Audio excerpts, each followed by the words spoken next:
Hey everybody, it's Pete. Today we're going to actually take a little bit of a turn, and we're going to discuss a topic that I get asked a lot, which is what are your top trading books? What are your favorite trading books? There's actually a difference between what I believe are the top trading books versus what might be my favorite trading books. They're based on different time periods in my trading career. There were certain ones that I bought when I first started trading back in 1994, 1995. And then a big batch of other ones when I began trading stocks full time in 2000. So I'm going to share as many as I can with you today. And what I'll do also is I'll post a list of everything at the bottom of the video. Well, we got some bad lighting in here today. There you go. And what I'll do is I'm going to get to as many as I can. I absolutely believe that any or all of these will be helpful to you. Some of them are stock related, some of them are mindset. But we're going to start out first with the granddaddy of them all, which is not a trading book, but one that I recommend to every single person that I talk to, which is this one, which is called Think and Grow Rich by Napoleon Hill. Whether you know Napoleon Hill or not, this book was actually commissioned in 1937, and depending on where you read, it sold anywhere from 80 to 100 million copies. It's considered the #1 personal achievement book of all time, certainly the most popular one. And the reason I bring this up is there's two chapters in here that matter the most. The first one is on desire, and the second one is on persistence, which obviously we need to have as traders. The one on desire, it has 6 steps to turn your vision, your goals, your dreams into reality. And you need to follow them to a T. I didn't realize when I first read the book that you literally need to act it out. You literally need to take the steps in order to make them true. And I can tell you for a fact, when you learn to convert your burning desire into an obsession, followed by persistence, because a lot of people miss those 2 steps. And I think that's really why I want to talk about this one first. As traders, if you're watching this right now, I'm sure you have this burning desire to have financial freedom. I'm sure you have this burning desire to want massive, and maybe even not massive, just maybe you just want to be financially free, which means that you consistently take home a lot more money than you have in bills. That's financial freedom. It doesn't need to be 7 figures. If your monthly bills are $5,000 and you're taking home $10,000 from the market, you're financially free. Okay, you don't need to have 7 figures, although that doesn't stink, right? But the second part that a lot of people miss is the chapter on persistence, where you have to take action. The law of attraction is the law of attraction, but you still need to do something. You still need to take steps. You still need to pay attention to what works. So when you combine a burning desire, well, first of all, the first part is definiteness of purpose, which means you know exactly where you're going. Then you combine that with a burning desire, which is the fuel you need every single day, because there is going to be adversity in trading. If you're trading any more than a week, you probably know that already, especially the last 3 weeks. And then there's persistence. There's the persistence to take action on your burning desire towards your goal. So 100%, this is a hardcover book. You can go out and pick any bookstore. Well, I actually can't go out any bookstore right now because of the pandemic, but pick it up on Amazon. You'll absolutely be glad you did. All right, next we have what is the granddaddy of trading, which is Reminiscences of a Stock Operator, and we'll put that in there so you can see. Edwin LaFay is the author. You can get a view of how much I've highlighted this book. I have marks in there everywhere. And this is a fictionalized, ghost-written story about Jesse Livermore, who's considered the greatest trader of the early 1900s, the very early 1900s. He was such an influence on the market that J.P. Morgan actually at one point asked him to stop short selling the market because he was crushing the market. He lived just an amazing, amazing life. Unfortunately, his life ended in tragedy. But it's an amazing story of somebody who started trading when he was 14. I actually used quite a few of his quotes on myself to describe stuff that's going on in the market. And probably the biggest one that has had a massive influence on my personal success is that you need to make a big list of what doesn't work in order to get to what does work. And eventually you leave out what doesn't work. And in my terminology, and everybody who's in the boot camp will know this, that avoiding those bad trade ideas instantly makes you a better trader, because then when the market lines up and it's a little bit easier to make money, you're now netting profits versus making back money you threw away. So you need, as a trader, you need to make a list of what doesn't work. There's so much. I'm not doing this book justice. There's so much in here. It's crazy. If I'm not mistaken, this was also 1927. So the classics are really good. Next, if you're for those of you that know my backstory, in 2007, we actually had 25 former New York Stock Exchange specialist clerks and floor brokers trade in my office in New York City after the New York Stock Exchange changed a lot of the execution rules on the floor of the exchange, where a lot more of it moved away from the specialist system toward the electronic system that we know today. This book by Charles Gasparino, King of the Club, is just a fascinating behind-the-scenes story of the New York Stock Exchange, especially in that really turbulent time. And it's King of the Club is a discussion about Richard Grasso, who was, I think he was the president. I don't know the exact title that he had, but it was just it's an amazing story of behind the scenes of what happened in the New York Stock Exchange. This is a quick read. You'll read this in a summer weekend. All right, so now I talked about the granddaddy of stuff in trading, and I talked about Think and Grow Rich. These two books, The Disciplined Trader and Trading in the Zone by Mark Douglas, are by far the most influential books for traders to fully understand that trading success is in your head. It's not in the market. I know that sounds wishy-washy. I know that sounds like out there. That kind of. It's not. It's not bullshit at all. 100%. When you finally grasp the fact that the market is reflecting back to you what you see, which is why I teach everybody you need a structure. And if you have a structure, then you'll know exactly what you're looking for, which my structure is order flow, where you learn how to read the tape. It changes everything, because when you realize that you're not projecting on the market's reflecting back what you already see, everything changes. And I mean that in a good way, because have you ever been in the market? Oh, they're out to get me. Well, you know what? You're going to find that if they're out to get you. So The Disciplined Trader is the first book. And again, I might not be doing these books justice, but I pulled up the ones that mattered the most and made the biggest difference in me making money. So, and then the next one here, the other one this is the later one, called Trading in the Zone by Mark Douglas. The big reason that this one I feel is a little bit more influential, if you had to pick between the two, The Disciplined Trader and Trading in the Zone, I would suggest Trading in the Zone, because this is the book for me personally.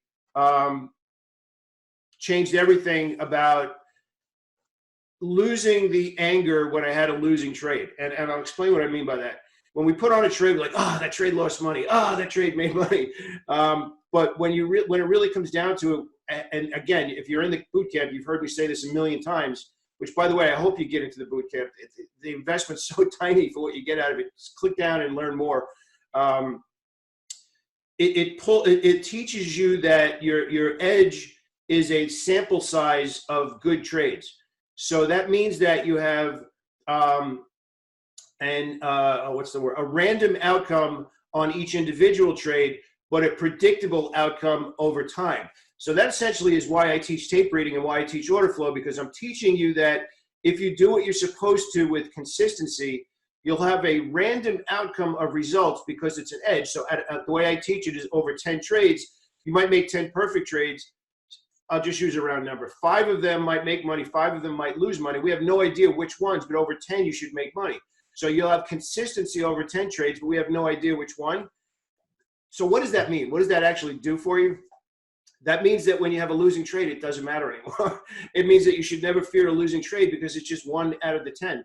Think about how powerful that is. All of a sudden now you have a losing trade and you're like, all right, that's 1. That's 1 out of the 10. So if I make 10 good trades, I'll make money over 10 good trades, provided you have an edge. That's how powerful this book is. It literally changed my life as a trader, because it immediately eliminated all of the stress of a losing position. All of a sudden it was like, all right, that one didn't follow through. Big deal.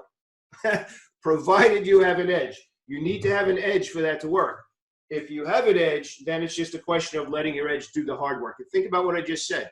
You're letting your edge do the hard work, not you. You're not sitting there stressed out of your mind. You say, I'm placing a trade, I'm doing what I'm supposed to. I'm placing a trade, I'm doing what I'm supposed to. Okay, so now we're going to get a little bit more into, again, I guess you would call it another granddaddy of books. They're the Market Wizards books by Jack Schwager, I believe is how you pronounce his name. The reason these books are influential, these books, the first two books, I believe, are the best of the bunch, and I guess you could say that about anything. Usually, the originals, Godfather 1, Godfather 2, right? Everybody wants Godfather 3 not to exist anymore. But when you get into interviews with traders, and especially in this book, they describe their strategy. They describe, which I think is a big part of Think and Grow Rich as well, something that I never understood. Most of us know super successful people at their peak or when they became famous, but Think and Grow Rich, as well as Market Wizards, they delve very deeply into losses and why they happened, what they learned from those losses, and ultimately how they turned into somebody who was famous enough to be in a book like this. So I think that's an important lesson, both in Think and Grow Rich and something for you to reflect on, as well as myself. It's our losses that propel us forward if we're smart. If you're not getting the results that you want from trading right now, it means that you're just not paying attention. And the traders that pay attention to their mistakes, pay attention to what didn't work, like Jesse Livermore and Reminiscences of a Stock Operator, the traders that pay attention are the ones that go on to massive, long-term, consistent success. So I think that's why Market Wizard, it is almost a must-have, actually. You'll find it very, very fascinating. So the next one is not as popular, I don't think, maybe because it's a recent book, but this one here, How Legendary Traders Made Millions. It's actually very similar to Market Wizards, but they actually get into the different traders by decade, which I think is very interesting, starting out with Livermore and Bernard Baruch way back in the early 1900s. And what's fascinating is how the trading strategies changed throughout the decades as both technology changed, as the volume in the market changed, and quite frankly, how the exchanges changed. So it's really, really interesting. How Legendary Traders Made Millions by John Voigt. He's actually got a follow-up to that one too called Super Trader, which is a little bit more condensed. What I like about this one is in the back of the book, then he summarizes all of the different strategies. Next we have this, which The Complete Turtle Trader by Michael Covell, who also has Trend Following, which I actually don't own that book. No reason whatsoever. I don't own it. But the reason I'm talking about this one, The Complete Turtle Trader, if you've ever seen the movie Trading Places with Eddie Murphy and Dan Aykroyd, where the whole premise of the movie is two wealthy commodity traders betting each other that whether trading is teachable or whether trading was natural, whether somebody just could trade or not. That's essentially the real life story about the group of traders known as the Turtles. Way back, I believe it was 1983. If you Google both of them, they swear that the movie had nothing to do with the Turtle Traders. It's way too much of a coincidence for me to believe that. But anyway, the reason I wanted to bring this up is the simplicity of the trading strategy that the Turtles use to make billions of dollars in the commodity markets, which to summarize is nothing really more than a 20-day breakout and I believe a 55-day breakout. And then they basically just use simple math for when to add and position and share sizing. So if your trading is super complicated right now, stop. It doesn't need to be complicated. It just needs to be repeatable and it needs to have an edge. So I believe, if I'm not mistaken, the stop loss on these, because these were long-term trend following in commodity markets, they were looking for like when oil or coffee or soybeans, right? You know, any one of those commodities exploded in one direction or the other, and it would be a 20-day breakout, and I'm pretty sure it's a 55-day breakout. But here's the interesting thing. Their stop loss was the same signal in the other direction. So you can imagine they had huge drawdowns in exchange for those really big moves to the upside. So we get a lot of people in the community right now who are having the greatest problem in the world, which I promised you would, which is within a month, your biggest problem is going to be learning how to hold good trades longer.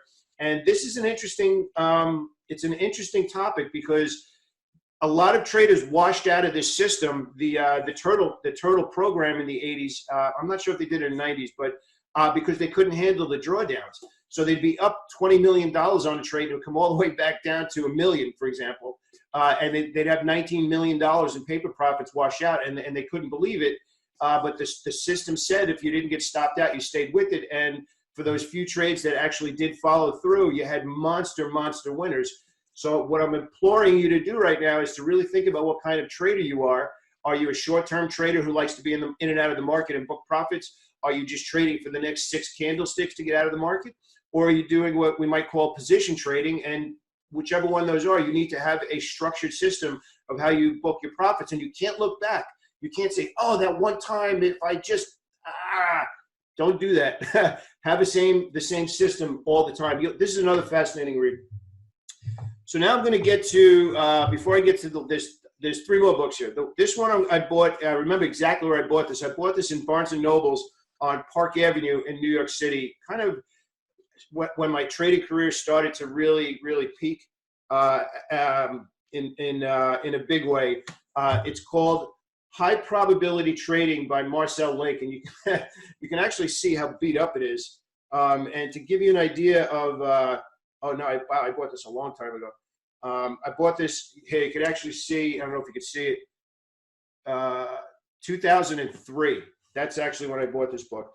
The reason I'm recommending this book is the guy actually owned a broker-dealer, but first and foremost, he was a trader. It's a fascinating book on different styles of trading, where he'll really give you a breakdown of moving average crossovers, using stochastics, using MACD, very big chapters on money management, and that kind of stuff. Worth the investment, absolutely worth the investment.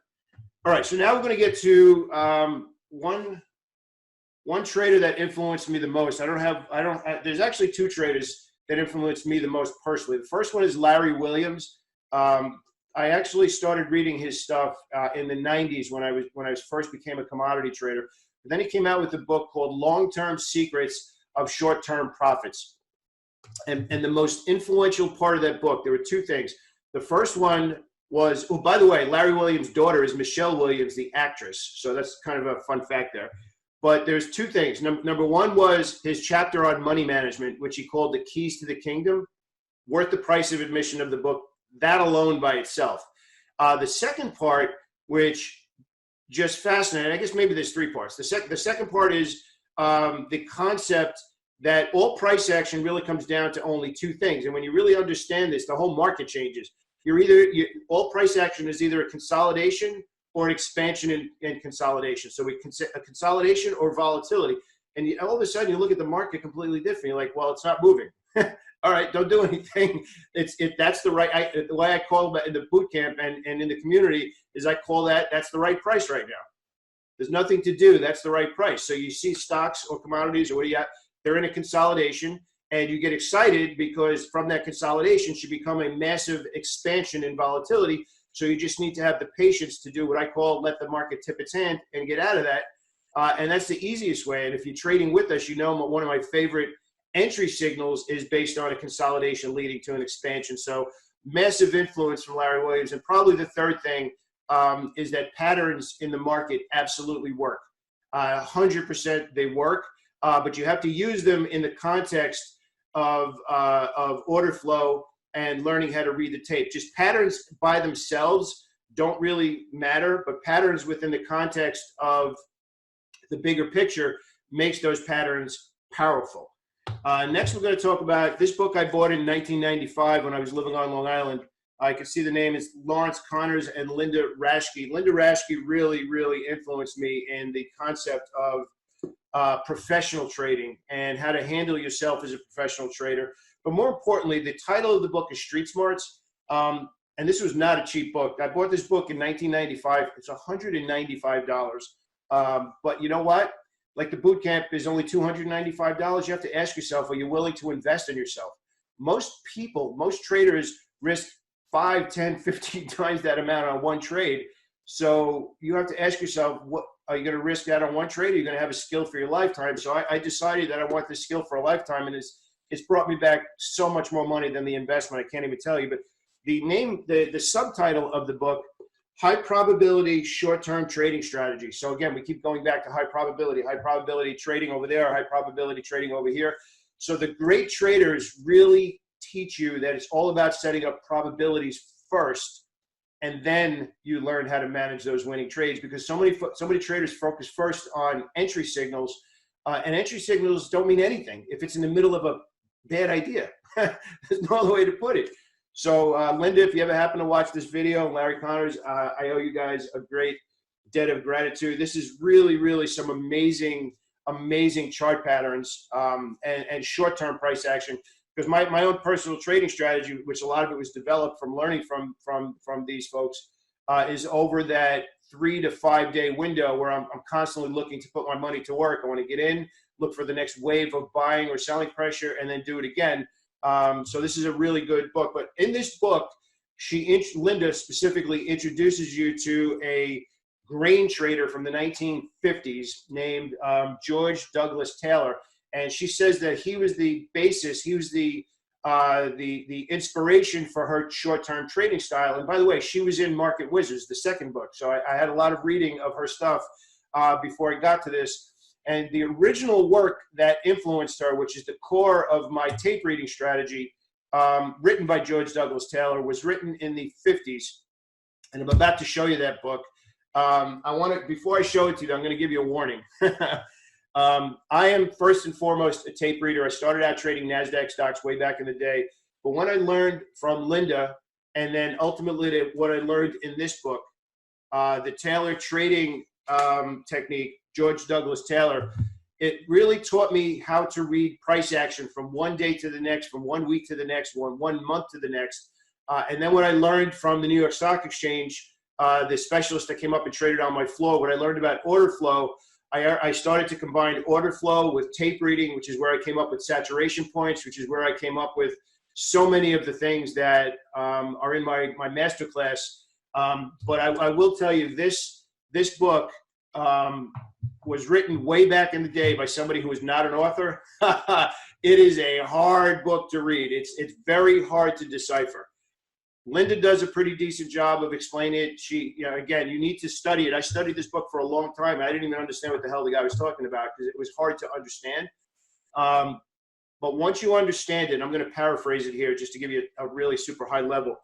Essentially, what it teaches you to do when you learn how to read the tape is that it teaches you that the market from one day to the next has predictable and repeatable patterns to go into the day, determining whether or not you should be a buyer that day, a seller that day, or a short seller that day.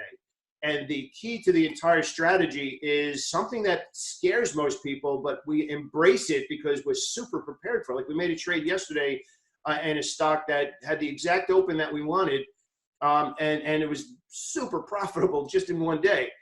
And that's the open. When you understand going into the day, what if it's a buy day, a sell day, or a sell short day, and you say, I also needed to open a certain way based on how it closed yesterday and based on how it traded the last 3 days, the whole market changes. Because now you're going into the day saying, and there was a trade that I called in Netflix about a month ago that had this, where I said, I'm looking for Netflix to trade lower this morning.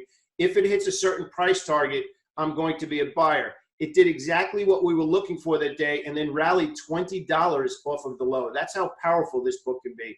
So it's essentially teaching you the foundation of tape reading, but it is extremely hard to read because it was written in the 1950s. It was written by somebody who was not an author, it confused a lot of people. I had that book on my shelf for a long time, and I'm like, this book's giving me a headache. Linda has a couple of chapters in this book about it. But then I synthesized all of it, and that is now the foundation of my trading strategy, which is where my consistency, my reliability, and I can see it in the people in the community right now. Once you understand tape reading, once you understand that tape reading and chart reading are not the same thing, and you add mindset to that, the right mindset, and learning how to manage money, everything changes. You now go into the market saying, I expect to make money. It's a question of follow through.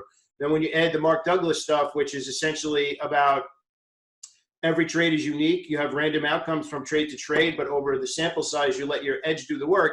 Trading becomes incredibly, incredibly exciting and quite honestly fun again, because now you're in control of it. The only thing you need to control is your discipline on those trades that don't work out.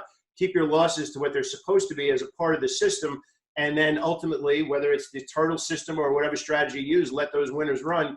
We had one trade yesterday in Spotify that was up double what it normally does. And we called the trade pre-market and we called the trade within the first 10 minutes of the opening.